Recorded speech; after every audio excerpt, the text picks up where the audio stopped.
Location, quality, the best. Price, lowest. Stepstone presenting luxury 2 BHK Thinnai apartment, just 69 lakhs, near Porur Kattupakam. Audi offer registration free. இப்போ August முதல் வாரத்தில் மாநாடு நடக்க இருக்கா இல்லை இறுதி வாரம்? மாநாடு நடத்தணும்னா நீங்கள் சும்மா சாதாரணமான நம்முடைய மாநாடு ஈஸியாலாம் ஆர்கனைஸ் பண்ணிட முடியாது. மிகப்பெரிய அளவில் கூட்டம் வரும். கிட்டத்தட்ட 10 லட்சம் 15 லட்சம் கூட்டம் வந்து நம்ம இங்கே சென்னையிலேயே நம்ம விழுப்புரத்தில் நடக்கும்போதே நம்ம பார்த்தோம். தாவேகாவில் முதலில் செய்தி தொடர்பாளராக இருந்த ஜெகதீஸ்வரன் அவர்கள் சமீபத்திய ஒரு பேட்டியில் ஒரு பரப்பு குற்றச்சாட்டை முன்வைத்திருந்தார். இதுக்கு முன்பு இதே போல தான் ஒரு டிவிக்கு ஆதரவாக பேசி கொண்டிருந்த ஒரு இன்ஸ்டாகிராம் இன்ஃப்ளூயன்சர் ஒரு பெண்மணியை பற்றி கேள்வியில் எழுப்பி கொண்டே இருந்தீங்க எல்லாருமே. அவங்க குடும்ப பின்னணி என்ன இதெல்லாம் நம்ம தெரிஞ்சுது. அப்போ அந்த இடத்துல நம்ம சரியான ஒரு முடிவை தான் எடுத்துருக்கோன்றதை நாங்கள் நிரூபித்தோம். இவருடைய விஷயத்துலையும் அதே நிலைமை தான். நீங்கள் நாளைக்கு எங்களையே தலைமை நீங்கள் பேசாதீங்க, கொஞ்சம் நாளைக்கு நீங்கள் அமைதியாக இருங்க அப்படின்னு சொல்லிட்டாங்கன்னா நாங்கள் அமைதியாக வீட்டில் தான் இருப்போம். ஏன்னா தலைவர் மேலே எங்களுக்கு விசுவாசம் இருக்குது. அதுக்காக நான் எடுத்து பேசினேன்னா அது கட்சி ஆகிடுமா, அரசியல் ஆகிடுமா? அதில் புஷியானந்த் யாரையுமே வளர விட மாட்டேன்றாரு. ஏன்னா அப்புறம் லோயலாமணி அவர்களை எப்படிங்க மேடையில் ஏற்றி தலைவர் மாதிரி பேச வச்சு நீங்கள் என்ன தவறு செஞ்சுருக்கீங்க? எந்த இடத்துல நீங்கள் கட்சிக்கு எதிராக செயல்பாடுகளில் ஈடுபட்டுருக்கிறீங்க? நீங்கள் யாரெல்லாம் திமுகவுக்கு ஆதரவாக செயல்படக்கூடியவர்களுக்கு, திமுகவுக்கு ஆதரவாக மேடையில் பேசக்கூடியவர்களுக்கு, இணையதளத்தில் எழுதக்கூடியவர்களுக்கு உள்ளிருந்து என்னென்ன இன்ஃபர்மேஷன்ஸ்லாம் நீங்கள் கொடுத்தீங்க?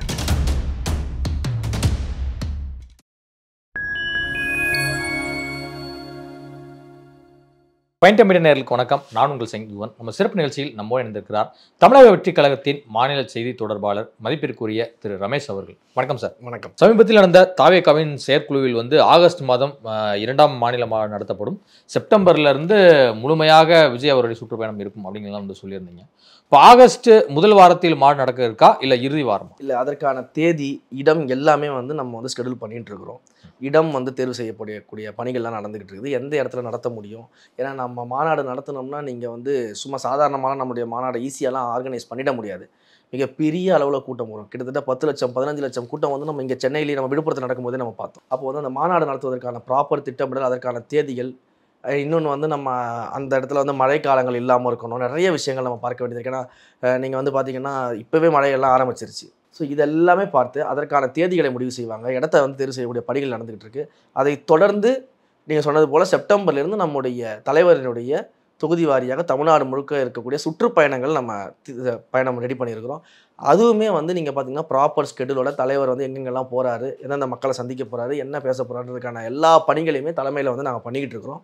அதற்கான அறிவிப்புகள் எல்லாமே விரைவில் உங்களுக்கு அஃபிஷியலாக வெளியில் வந்துடும். இப்போ மதுரையில் நடத்த திட்டமிட்டு இருப்பதாக ஒரு தகவல் இல்லை, இடைத்தேர்வுகள் மட்டும்தான் போயிட்டு இருக்குது. இடைத்தேர்வுகள் இன்னும் முழுமை பெறல, இடைத்தேர்வுகள் போயிட்டு இருக்குது. ஒன்ஸ் அது முடிஞ்ச உடனே உங்களுக்கான ப்ராப்பர் அறிவிப்பு வெளியில் வந்துடும். சுற்றுப்பயணம் ஃபர்ஸ்ட் ஏப்ரல்ல இருந்து நீங்க, அப்புறம் ஜூன் நீங்க, அப்புறம் ஜூலை போயிடுச்சு, அப்புறம் ஆகஸ்ட் 15 தொடங்குற மாதிரி இருந்தாரு. அப்புறம் ஏன் செப்டம்பருக்கு இவ்வளவு தூரம் தள்ளி போய் என்ன? இல்லை, மிக தெளிவாக நம்ம ஒரு விஷயம் சொல்லிட்டு வரோம். தலைவருடைய அந்த படப்பிடிப்பு முடியணுன்றது, படப்பிடிப்பே ஜூன் மாதத்து தான் முடிஞ்சுது முதல்ல. அதுக்கு பிறகாக தலைவருடைய பிறந்தநாள் வந்துவிட்டது. தலைவருடைய பிறந்தநாள் விழாக்களில் நம்ம எல்லாருமே கட்சியினர் எல்லாருமே அங்கங்கே நலத்திட்ட விழாக்கள் எடுப்பது, பொதுக்கூட்டங்கள் நடத்துவது, கொள்கை விளக்க கூட்டங்கள் நடத்துவதுன்னு சொல்லிட்டு எல்லாருமே அதில் இருந்தோம். அதை முடித்த உடனே நம்முடைய செயற்குழு கூடப்பட்டது. அதற்கு நடுவில் பார்த்தீங்கன்னா தலைவருடைய மற்ற விஷயங்கள்லாம் அவர் பண்ணிக்கிட்டு இருந்தார். அவருடைய அரசியல் பணிகள்லாம் அவர் கவனிச்சுட்டு வந்தார். ஸோ உடனடியாக நம்ம அதுக்கான ஸ்கெடியூலில் நம்ம ரெடி பண்ணுறோம். தீர்மானமாக நிறைவேற்றணும், மக்களுக்கு நம்ம சொல்லணும், நம்ம எப்போ வரப்போகிறோம், சந்திக்க போகிறோன்றதை மக்களுக்கு ஒரு அவுட்லைன் கொடுக்கணும்னு சொல்லிட்டு நம்மளுடைய செயற்குழுவில் சொல்கிறோம். எல்லாமே ப்ராசஸாக தான் போயிட்டுருக்கு. என்னென்னா இங்கே இருக்கக்கூடிய சில மீடியாக்களும் சில பேரும் என்ன பண்ணாங்கன்னா இது கிளப்பி விடக்கூடிய ஒரு வேலை. என்னென்னா செப்டம்பரில் பண்ணுறாங்களா, ஆகஸ்ட்டில் பண்ணுறாங்களா, இல்லை ஜனவரியிலேயே ஸ்டார்ட் பண்ணியிருக்கணுமே, இல்லை ஜூன் மாதம் அவருடைய பிறந்தநாளுக்கு ஸ்டார்ட் பண்ணுறாரு, இல்லை இன்னொரு நாளில் ஸ்டார்ட் பண்ணுறாரு என்பது போல் இவர்களுக்கு நாங்கள் என்ன செய்கிறோம், நாங்கள் என்ன பிளான் வச்சுருக்கோம் என்பதை தெரிந்து கொள்வதற்காக தொடர்ந்து இது போன்ற செய்திகளை கசிய விட்டு அதன் மூலமாக பதில் கிடைக்குமா என்று தேடக்கூடிய நிலைமையில் இன்றைக்கு பல மீடியாக்கள் வந்துருச்சு. பல அரசியல் விமர்சகர்கள்னு சொல்லக்கூடியவர்கள், இல்லை பத்திரிகையாளர்னு சொல்லக்கூடியவர்கள் இந்த வேலைகளை பார்க்குறாங்க. ஏன்னா அவங்க என்ன எதிர்பார்க்குறாங்க, நாங்கள் என்ன செய்ய போகிறோன்றதை தெரிஞ்சுக்கணும், அதற்கு அவர்களால் எதிர்வினை என்ன ஆற்ற முடியும், அதற்கு நம்ம எப்படியெல்லாம் தடை விதிக்க முடியும் அப்படின்னு தான் சார்ந்திருக்கக்கூடிய கட்சிகளுக்காக அவர்கள் ஒரு ஊதுகுழலாக பேச வேண்டிய சூழ்நிலை. அப்படி கிளப்பிவிடக்கூடிய செய்திகள் தான் இது எல்லாமே. எதுனாலுமே எங்களுடைய தலைமையிலேருந்து உங்களுக்கு அஃபிஷியலாக அனௌன்ஸ்மெண்ட் வந்துடும். நாங்கள் சொல்லாமல் செய்யக்கூடியவர்களே எல்லாமே அஃபிஷியலாக கட்சியினுடைய நிகழ்வுகள், மக்கள் சந்திப்பு நிகழ்வுகள், பொதுமக்கள் சார்ந்த நிகழ்வுகள் எல்லாமே அனௌன்ஸ்மெண்ட் பண்ணிட்டு தான் செய்வோம். அதில் எந்த விதமான மாற்று கருத்துமே கிடையாது. தாவேகாவில் முதலில் செய்தி தொடர்பாளராக இருந்த ஜெகதீஸ்வரன் அவர்கள் சமீபத்திய ஒரு பேட்டியில் ஒரு பரப்பு குற்றச்சாட்டை முன்வைத்திருந்தார். ஆனால் இதற்கு பார்த்தீங்கன்னா தாவேகா தொண்டர்கள் எல்லாருமே பார்த்தீங்கன்னா அப்போவே அவர் டபுள் கேம்லாம் ஆடினார், திமுக சைடும் பேசினார், ரவீந்திரன் துரைசாமி மூலியமாக பேசினார், அப்படி இப்படிங்களா மாதிரிலாம் என்னென்னமோ ஒரு சில விமர்சனங்கள்லாம் வந்து வைக்கிறாங்க. என்ன நடந்துச்சு, ஏன் அவர் வெளியே போனார்? முதல்ல ஒரு திருத்தம், அவர் வந்து தாவேகாவினுடைய செய்தி தொடர்பாக எல்லாம்லாம் அறிவிக்கப்படலை. முதல்ல வந்து கட்சி ஆரம்பிக்கும் பொழுது செய்தி தொடர்பு ஆதரவாளர்கள் அப்படின்னு 4 பேரை வந்து அவங்க ஐடென்டிஃபை பண்ணி சொன்னாங்க. இவர்கள் வந்து கட்சியினுடைய ஆதரவாளர்களாக, செய்தி தொடர்பு ஆதரவாளர்களாக மீடியாக்களில் பேசுவாங்க அப்படின்னு வந்து சொல்லியிருந்தாங்க. எதற்காக அப்படின்னா, இவர்கள்லாம் ஒரு புது முகங்கள், இவர்கள் வந்து நல்ல டேலண்ட் இருக்குது, நம்ம எந்த இடத்துலையுமே அதை மறுக்கலை, நன்கு வந்து பேசக்கூடிய, விவாதங்களில் கலந்து கொள்ளக்கூடிய அந்த திறன் இருக்கிறது. அதே போல் இவர்கள் எந்த கட்சியிலுமே வந்து அந்த டைமில் வந்து எந்த கட்சியிலுமே இவர்கள் கிடையாது. இவர்கள் வந்து பொதுவான விஷயங்கள், மக்கள் விஷயங்களை எடுத்து பேசிக்கிட்டு இருந்தாங்க. அப்போ இவர்களை போல் டேலண்ட்ஸு, யங் மைண்ட்ஸை வந்து நம்ம கூட இருந்தான்னா அவர்களுக்கும் ஒரு பெனிஃபிட்டாக இருக்கும், நம்மளுக்கும் வந்து கட்சிக்குமே வந்து ஒரு யங்காக ஒரு ஃப்ரெஷ் பிளட்ஸ் வந்து நமக்கு தேவைப்படும் அப்படின்ற ஒரு கண்ணோட்டத்தில் அவர்களுக்கெல்லாம் வாய்ப்பு கொடுக்கப்படுது. அப்போ தலைமையில் வந்து அவர்களுக்கு வாய்ப்புகள் கொண்டு வரப்படுகிறது, அவர்களுக்கு வாய்ப்பு கொடுக்கப்படுகிறது. அப்படி வாய்ப்பு கொடுக்கப்பட்ட ஒருவர் தான் நீங்கள் சொல்லக்கூடிய அவரும். இல்லை, என்னுடைய நண்பராக இருக்கக்கூடிய தோழர் வீர விக்னேஸ்வரன் இருக்கார், அவரும் பேசி கொண்டிருக்காரு. இவரும் அப்படி தான் வந்தார். திரு வீர விக்னேஸ்வரன் நீங்கள் சொல்லக்கூடிய நபர் எல்லாரும் ஒன்றா வந்தவங்க தான். எல்லாரும் ஒரே காலகட்டத்தில் ஒன்றா வந்து செய்தி தொடர்பு ஆதரவாளர்களாக பேசி, அதற்கு பிறகு இப்பொழுது ஜனவரியில் தான் வந்து பொறுப்புகள் வந்து அஃபீஷியலாக கட்சியில் வந்து பொறுப்புகள் அனௌன்ஸ் பண்ணப்படுது. அப்போ இவருக்கு அனௌன்ஸ்மெண்ட் பண்ணப்படலை. அது ஏன் அப்படின்றத நம்ம பார்க்க வேண்டியது இருக்குது. நீங்கள் வந்து இதுக்கு முன்பு இதே போல தான் ஒரு டிவிக்கு ஆதரவாக பேசி கொண்டிருந்த ஒரு இன்ஸ்டாகிராம் இன்ஃப்ளூயன்சர் ஒரு பெண்மணியை பற்றி கேள்விகள் எழுப்பி கொண்டே இருந்தீங்க எல்லாருமே. ஏன் அவங்களுக்கு பொறுப்பு கொடுக்கல, ஏன் அவங்க தலைவரை சந்திக்க விடலை, ஏன் வந்து அவங்கள நீங்கள் வந்து இது பண்ணுறீங்க, முன்னுரிமை கொடுக்கலன்னு இதே கேள்விகள் வச்சுட்டு இருந்தாங்க. ஆனால் கடைசியில் அவங்க போய் சேர்ந்த இடம் எது, அவங்க குடும்ப பின்னணி என்ன, இதெல்லாம் நம்ம தெரிஞ்சுது. அப்போ அந்த இடத்துல நம்ம சரியான ஒரு முடிவை தான் எடுத்திருக்கோன்றதை நாங்கள் நிரூபித்தோம். இவருடைய விஷயத்துலேயும் அதே நிலைமை தான். நீங்கள் வந்து எத்தனை இடங்களில் உங்களுக்கு நாங்கள் ப்ரூவ் பண்ண முடியும்னு தெரியல. ஏன்னா ஒரு மீடியாக்களில் எடுத்துக்கிட்டால் கூட நீங்கள் சொல்லக்கூடிய அந்த ரவீந்திரன் துரைசாமி இருக்கார் பார்த்தீங்களா, அவர் வந்து ஒரு டிபேட்டில் வந்து கலந்துக்கிறாரு அப்படின்னா அந்த டிபேட்டில் நீங்கள் சொன்ன நபர் இருந்தால் தான் அவர் கலந்துப்பார். டைரெக்டாக செய்தி மீடியாக்களுக்கு அவர் பேசுவார். பேசி தாவேகாலேருந்து யார் வராங்க, ரமேஷ் வராரா, நான் வரமாட்டேன், லோயலாமணி வராரா, நான் வரமாட்டேன், வீர விக்னேஸ்வரன் வராரா, நான் வரவே மாட்டேன், அப்போ இவர் வந்தால் தான் நான் வருவேன், நீங்கள் அவரை முதல்ல ஃபிக்ஸ் பண்ணிவிட்டு என்கிட்ட வாங்க. இப்படியான ஒரு மீடியா லாபி நடந்துக்கிட்டு இருந்துச்சு. இது நடந்துக்கிட்டு இருந்தது. இதை கண்டுபிடிச்சோம். அதற்கு பிறகாக வந்து பார்த்திங்கன்னா திமுகவினுடைய அஜெண்டாவை நிறைவேற்றுவதற்கு போல பல செயல்பாடுகளில் ஈடுபட்டுக்கிட்டு இருந்தாங்க.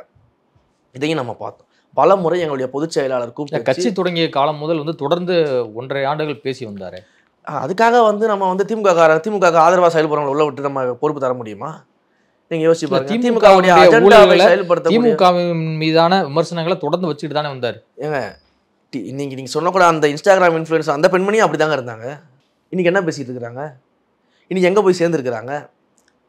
ஊழலற்ற ஒரு ஆட்சியை உருவாக்குவதற்காக தான் நான் தாவேகாவுக்கு ஆதரவு கொடுக்குறேன்னு சொல்லிட்டு வந்தவங்க யார் முன்னிலையில் போய் நீங்கள் அந்த கட்சியில் இணைஞ்சிருக்கிறாங்க? அப்போ என்ன கொள்கை இருக்குது, என்ன கோட்பாடு இருக்குது? ஒரு கொள்கை பிடிப்பு இருக்கவங்க யாராவது இது மாதிரி செய்வாங்களா? அப்போ உங்களுக்கு கட்சியின் மீது என்ன விசுவாசம் இருக்கிறது, தலைவரின் மீது என்ன விசுவாசம் இருக்கிறது? சரி, இப்போ நாளைக்கு எங்களையே எடுத்துக்கோங்களேன். இப்போ நான் பேசிக்கொண்டு இருக்கிறேன், லோயலாமணி பேசிக்கொண்டு இருக்கிறாரு, ராஜ்மோகன் அண்ணன் பேசிக்கொண்டு இருக்காரு, வீரா பேசிக்கொண்டு இருக்காரு. நாளைக்கு எங்களையே வந்து தலைமை வந்து நீங்கள் பேசாதீங்க, கொஞ்சம் நாளைக்கு நீங்கள் அமைதியாக இருங்க அப்படின்னு சொல்லிட்டாங்கன்னா நாங்கள் அமைதியாக வீட்டில் தான் இருப்போம். ஏன்னா தலைவர் மேலே எங்களுக்கு விசுவாசம் இருக்குது. தலைவர் வெற்றி பெற வேண்டும் என்ற நல்ல எண்ணத்தில், தலைவர் மக்களுக்கு நல்லாட்சி கொடுக்கணுன்ற நல்ல எண்ணத்தில் இந்த 2 கட்சிகள் போல மக்கள் இனி அவதிப்படக்கூடிய ஒரு ஆட்சி நடக்கக்கூடாது, ஒரு மாற்றத்தை நோக்கி ஒரு புதிய பாதையை நோக்கி நம்ம வந்திருக்கோம். நம்ம வரோம், நம்மளுடைய பங்களிப்பு கொடுக்குறோம். நாளைக்கு எங்களையும் எங்களுடைய தலைமை பேச வேணாம்னு சொன்னால் நாங்கள் பேச மாட்டோம், அமைதியாக எங்கள் வேலையை பார்த்துட்ருப்போம். அதுக்காக நான் எதிர்த்து பேசினேன்னா அது கட்சி ஆகிடுமா, அரசியல் ஆகிடுமா? அப்போ இதுதான் ஒரு அரசியலுக்கு அழகா? இதுதான் ஒரு அரசியலில் வந்து பொறுமை முக்கியம். அது இல்லை, புஷி ஆனந்த் வந்து யாரையுமே வளர விட மாட்டேன்றாரு. ஏன்னா அப்புறம் வந்து லோயலாமணி அவர்களை எப்படிங்க வந்து மேடையில் ஏற்றி தலைவர் மாடி பேச வச்சாரு? அப்படிங்கிற விமர்சனம் இருக்கு. லோயலாமணி அவர்களை எப்படி மேடையில் ஏற்றி தலைவர் மாடி வந்து பேச வச்சாரு? என்னை எப்படி வந்து பொதுக்குழு கூட்டத்தில் வந்து முதல் பொதுக்குழுவில் தலைவர் மாடி என்னை எப்படி பேச வச்சாரு? திரு ராஜ்மோகன் அண்ணன் இன்றைக்கும் தலைவர் மாடி எப்படி தினமும் பேசிக்கிட்டு இருக்காரு? அப்போ இப்போல்லாம் எங்களுக்கெல்லாம் எப்படி வாய்ப்பு கிடைக்குது? இன்று வீர விக்னேஸ்வரன் எல்லா மீடியாக்கள்லையும் பேசுகிறாரு, செயற்குழுவில் வந்து கலந்துக்கிட்டாரு, தலைவரை பார்த்தாரு, பேசினார், பொதுக்குழு கூட்டத்தில் கலந்துக்கிறாரு, தலைவர் அட்டன் வரக்கூடிய எல்லா மீட்டிங்கும் திரு வீர விக்னேஸ்வரனோட கலந்துக்கிட்டாரு. வீர விக்னேஸ்வரனோட சேர்ந்து வந்தவர் தான் நீங்கள் சொன்ன நபர், ஒரே காலகட்டத்தில் உள்ளே வந்தவங்க தான். இப்போ வீர விக்னேஸ்வரன் தலைவரை பார்க்குறாரு, தலைவரை பார்த்து பேசுகிறாரு, எல்லா மீட்டிங் கலந்துக்கிறாரு, எல்லா இடங்கள்லையும் பேசுகிறாரு, ஸ்டேஜில் பேசுகிறாரு, மீடியாக்களில் பேசுகிறாரு, யூடியூப்பில் பேசுகிறாரு. இந்த வாய்ப்பில் அவருக்கு எப்படி கொடுக்கப்படுது? அது எப்படிங்க நீங்கள் வந்து பொதுவாக நீங்கள் எப்படி சொல்ல முடியும்? கொடுக்கவே இல்லை, வாய்ப்பு கொடுக்கல, தலைவரை மீட் பண்ணல, தடுக்கிறாங்கன்னு எப்படி சொல்ல முடியும்? எங்களுக்கெல்லாம் வாய்ப்பு கொடுத்து பொதுச் செயலாளர் அறிமுகப்படுத்திருக்காரு. நான் கேள்வி எழுப்புறேன். எங்களுடைய பொதுச் செயலாளர் எங்களுக்கெல்லாம் வாய்ப்பு கொடுத்ததுனால தானே எங்கள் தலைவர் எங்களை கூப்பிட்டு தலைவர் மட்டும் நாங்கள் பேசுகிறோம். எங்கள் தலைவருக்கு எங்களை தெரிஞ்சுது, எங்கள் தலைவர் எங்களை பேசுறதெல்லாம் பார்க்குறாரு. எங்களை பாராட்டுறாரு, சஜஷன்ஸ் இருந்தால் சொல்கிறாரு. இதெல்லாம் எப்படி நடக்குது? எப்படி அவர் புத்தக வெளியீட்டு விழாவுக்கு எப்படி போனார்? புத்தக வெளியீட்டு விழா பண்ணோம் அம்பேத்கருக்கு, தலைவர் கலந்துக்கிட்டார். அந்த விழாவில் அவர் எப்படி கலந்துக்கிட்டார்? நீங்கள் சொல்லக்கூடிய நபர் எப்படி கலந்துக்கிட்டாரு? யாரோட பர்மிஷன் கொடுத்தாங்க உங்களுக்கு? அப்போது பொதுச் செயலாளர் பர்மிஷன் கொடுத்தா நீங்கள் அங்கே போகிறீங்க, அனுமதி கொடுத்தானே போகிறீங்க. அப்புறம் உங்களை எந்த இடத்துல அவர் தடுத்துட்டாரு? மீடியாக்களில் நீங்கள் எல்லா மீடியாக்கள்லையும் பேசுனீங்க, எல்லா விவாத நிகழ்ச்சிகள்லையும் பேசுறீங்க. அதே போல் இந்த மீடியாக்களில் வந்து பார்த்தீங்கன்னா இந்த பப்ளிக் ஈவெண்ட்ஸ்னு சொல்லி நடத்துவாங்க. பப்ளிக் எல்லாரையும் வர சொல்லி அந்த இடத்துல வந்து ஒரு விவாத மேடை மாதிரி ஒரு செட் பண்ணுவாங்க. அந்த விவாத மேடைகளும் உங்களுக்கு தானே முன்னுரிமை கொடுத்தாரு, உங்களை பேச வச்சார். எப்படி வந்து உங்களை தடுக்கிறாருன்னு நினைக்கிறீங்க? நீங்கள் ஃபேமஸ் ஆகிடுவீங்கன்னு அவர் தடுக்கிறதா இருந்தால் இந்த வாய்ப்புகளே கொடுத்துருக்க கூடாது உங்களுக்கு. அப்போ அந்த வாய்ப்புகள் எப்படி கொடுத்தாரு? ஃபேமஸ் ஆகக்கூடாதுன்னு தடுக்கிறாரு அப்படின்னா எங்களை எப்படி எங்கள் பொதுச் செயலாளர் பேச வைக்கிறாரு? தலைவர் முன்னாடியில் எங்களை பேச வைக்கிறாருங்க. பொதுக்குழு கூட்டத்தில் நான் பேசியதை இன்றைக்கும் எல்லாரும் சொல்கிறீங்க. அந்த வாய்ப்பு எப்படி எங்கள் பொதுச் செயலாளர் கொடுத்தாரு? எனக்கு அந்த எண்ணம் இருந்தால் எனக்கு அந்த வாய்ப்பு கொடுப்பாரா? அந்த எண்ணம் இருந்தால் ராஜ்மோகன் அவர்களுக்கு வாய்ப்பு கொடுப்பாரா? இன்றைக்கு எல்லா மேடைகளும் ராஜ்மோகன் அண்ணன் பேசிக்கிட்டு இருக்கிறாரு. அவரும் வந்து இன்றைக்கு புதிதாக எங்கள் கட்சியின் மீது நம்பிக்கை வைத்து வந்தவர் தானே. மிகப்பெரிய திறமைசாலி, நன்றாக பேசக்கூடியவர், எல்லாருக்கும் தெரியும்.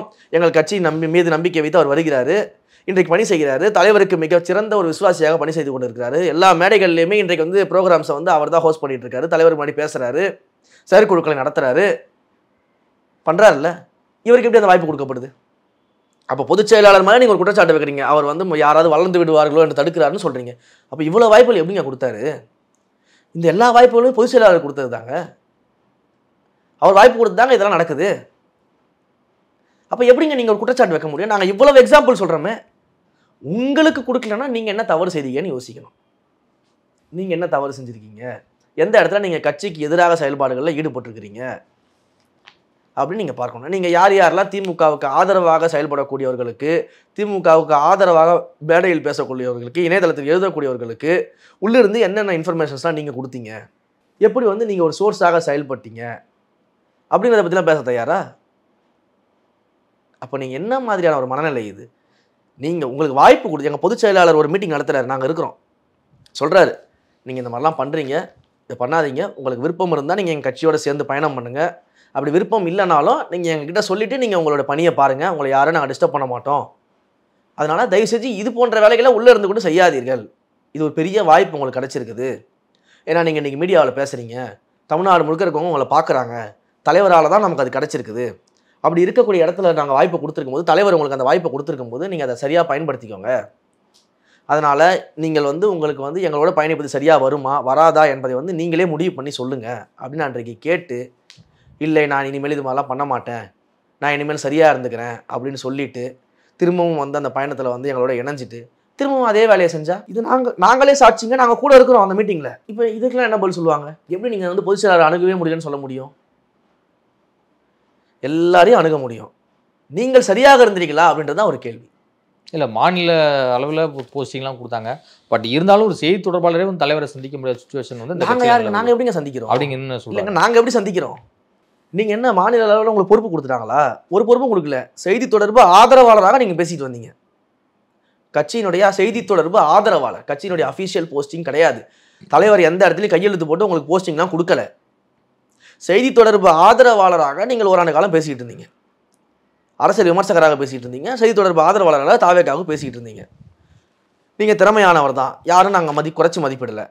அந்த திறமை உங்களுக்கும் பயன்படுத்தட்டும், கட்சிக்கும் பயன்படுத்தணும், நீங்கள் வரும்போது நாங்கள் ஏற்றுக்கிட்டோம், வாய்ப்புகள் கொடுத்தோம். அந்த வாய்ப்பை சரியாக பயன்படுத்திக்கல. அப்போ இது போன்ற ஒரு சூழலில் ஒரு மாற்றுக் கட்சியினுடைய இந்த திமுகவினுடைய கார்ப்பரேட் கம்பெனி ஒன்று இயங்கி கொண்டிருக்கிறது. அந்த கம்பெனியுடைய அஜெண்டாவை செயல்படுத்துவதற்காக எங்கள் கட்சியில் செயல்பட்டால் எப்படி பொறுப்பு கொடுக்க முடியும்? இவ்வளவு தடவை மன்னித்துமே, இவ்வளவு தடவை வாய்ப்புகளை திரும்ப திரும்ப வழங்கியுமே சரியா இல்லைன்னா எப்படி பொறுப்பு கொடுக்க முடியும்? இப்போ எங்களுக்கெல்லாம் வாய்ப்புகள் வருது இல்லைங்க. இன்றைக்கு வரைக்கும் நாங்கள் பேசிக்கிட்டு தாங்க இருக்கிறோம். பொதுக்கூட்டங்களில் பேசுகிறோம், மேடைகளில் பேசுகிறோம், தலைவர் முன்னாடி பேசுகிறோம், யூடியூப்பில் பேசுகிறோம், டிபேட்ஸில் பேசுகிறோம். அந்த வாய்ப்பை சரியாக பயன்படுத்துகிறோம். கட்சியின் மீதும் தலைவர் மீதும் விசுவாசத்தோடு இருக்கிறோம். நம்ம ஒரு மிகப்பெரிய போரை நடத்தி கொண்டு இருக்கிறோம். இங்கே வந்து பொறுமை ரொம்ப முக்கியம், விசுவாசம் ரொம்ப முக்கியம். கட்சிக்கு விசுவாசமாக நடக்கணும், தலைவருக்கு விசுவாசமாக நடக்கணும். இங்கே நடக்கக்கூடிய 1000 விஷயங்கள் உங்களுக்கு தெரிய வரும். அதெல்லாம் வெளியில் போச்சுன்னா எப்பேற்பட்ட பிரச்சனைகள் நடக்கும். ஏன்னா நம்ம எந்த இடத்துல நம்ம தடுக்கிறது ஒடுக்கிறதுன்னு சொல்லிட்டு மிகப்பெரிய லெஜெண்டாக இத்தனை ஆண்டு காலம் 75 காலம் ஆலமரம்னு சொல்லக்கூடிய கட்சிகள்லாம் இருக்கும்போது எப்படி நீங்கள் அசால்ட்டாக இந்த மாதிரி விஷயத்தை பண்ண முடியும்? அப்போ கட்சிக்கு எது நலனோ அதைத்தான் தலைவரும் பொதுச் செயலாளரும் செஞ்சுக்கிட்டு இருக்கிறாங்க. எந்த விதமான மாற்று கருத்துமே கிடையாது. இந்த அத்தனை பிரச்சனைகளுமே தலைவருக்கும் தெரியும்.